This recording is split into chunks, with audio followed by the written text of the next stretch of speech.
Alright, well here she is. This is an elegant keyboard, black and white, can't go wrong, very professional. This is a 4-octave, 4-octave keyboard, and the best thing about this is that it's so light and compact. It's portable. There's nothing to it. It only weighs 6 pounds, and it's very basic, it's simple, and it does everything that you need it to do in terms of, you know, entering MIDI information and even just using it as a practice controller while you're on the road or tour or travel or whatever you're doing.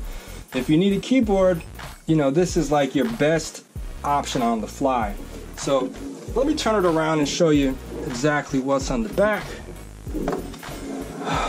There's really not much to it. You have the USB, your sustain pedal, and also power. This is, another awesome thing about it is that it's bus powered.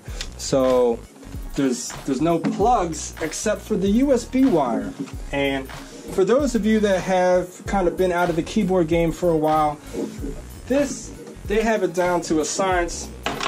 You know, it's so easy to hook up. All you got to do is plug it in. It's truly plug and play.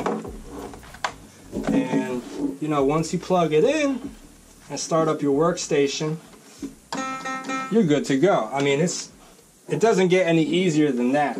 There's no drivers to worry about. It's pretty simple. Now, in terms of the keys, you know, these are very light keys. You know, they're definitely not weighted because it's so light, but the action is okay. You know, it feels okay. Now, I will say that this is actually my second M Audio keyboard, you know, 49. And the reason why this is the second is because the first one I took on an airplane and I had it in a soft case. I'll tell you a little bit about cases a little bit later on in the video, but basically I had a soft case and I put it in the overhead compartment, and then a passenger came on after and he was stuffing his bag in, and I guess, you know, the weight or the pressure, I guess, of his bag against the keyboard had smushed down some keys, and then like the whole upper octave unfortunately was, you know, kicked once I got off the plane and plugged it in. The bad thing, obviously, you know, the keys don't work, but it's nice because I thought about actually taking it to get the keys fixed. But, you know, this doesn't cost a lot of money. It actually doesn't pay to get the keys fixed because you can just buy a new one. Another thing is that, you know, in comparison to the 2-octave version of this, here's the Keyrig 25. You know, the keys on this, you know, these don't feel as good. There's really not a lot of action. There's not a lot of physical space for the key to actually go down. You know, you're already kind of there smushed. But, you know, I mean, the pro of this, obviously, is that you can just put it in your backpack and go. All right, so let me tell you about this stuff over here on the left-hand side. You know, really basic. There's only 1, 2, 3, 4, 5, 6, 7, you know, about 10 buttons over here. And, you know, the stuff up top here, I don't ever really even use. You know, I presume that you can link this up to your workstation and assign, you know, these buttons to do specific things. But basically, the only thing that I use is, you know, the volume. Oops. Well, here, the modulation as well. So I loaded up a synth so that I can demonstrate this mod wheel. So you have control over that, and then also the pitch. And, you know, you can set that to be different, you know, steps inside your workstation. And I'm surprised that the volume doesn't change, because on other instruments, like let's see if we go to the piano over here. See, this one is affected by the volume knob. So, you know, different strokes for different folks, I suppose. You know, here's the octave. So you can, you know, if you're working on a bass part, you know, you can take it down a little bit. If you're working on really high lead or like a flute part or something, you know, you can go up to the upper octaves as well. Yeah, I don't touch the advanced button. It is what it is. I mean, for what I need to do in terms of entering MIDI information and using it as a practice piano when I'm traveling, it's an awesome board. It's nice because you can actually play like a piano part.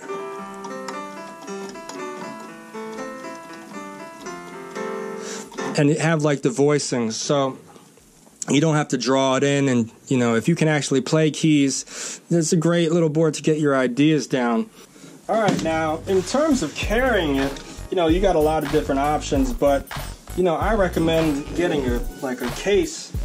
This happens to be made by a company called Keystation, and this is a quality case. It feels nice. It is soft. It's pretty light, you know, there's nothing to it. And, you know, it's, the only downside of this is that it's really, like I said, it's not protective if you're like flying or, you know, any place that it might get bumped. It's not going to protect. And I still actually have the original bubble wrapping that I used to make things a little bit extra protective. And it's got seat belts so you can strap her in. Yeah, you know, beautiful felt inside. And like I said, I actually just leave the bubble wrap in as an extra layer of protection. Gotta be protected. Use protection. And then I strap her in, and you're good to go. And this case has, I usually use this side for some headphones. As you can see, I have my Audio Technicas, noise cancellation. So, you know, this is great for when you're on the plane. These are great headphones, by the way. I should do a review on this. But, you know, it kind of fits perfectly inside this. Boom, look at that. Perfect fit.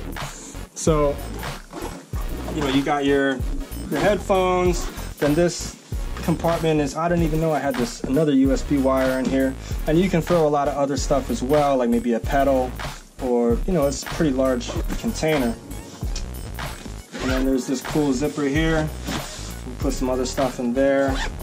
And there's also a zipper on the back for like sheet music or, you know, anything else that's kind of big. I guess you could even put your laptop in here if you want. Although, but I said, you know, it's not very protected. This little piece is very thin, so, you know. And there's a strap as well. The strap is connected, it's built in. So, you know, just put it on your shoulder and go. Hands free. Keystation, pretty cool. Get close so you can really see what she looks like up close and personal.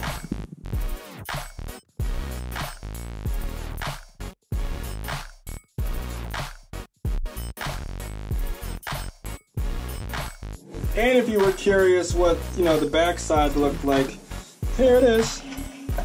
It's pretty, you know, it's not even a solid piece of plastic. Some stuff is eliminated just to make it that much more condensed and compact. So, sweet board, definitely a sweet board. M-Audio makes great products. It's a good brand. That's about all for now. I hope you guys enjoyed the video.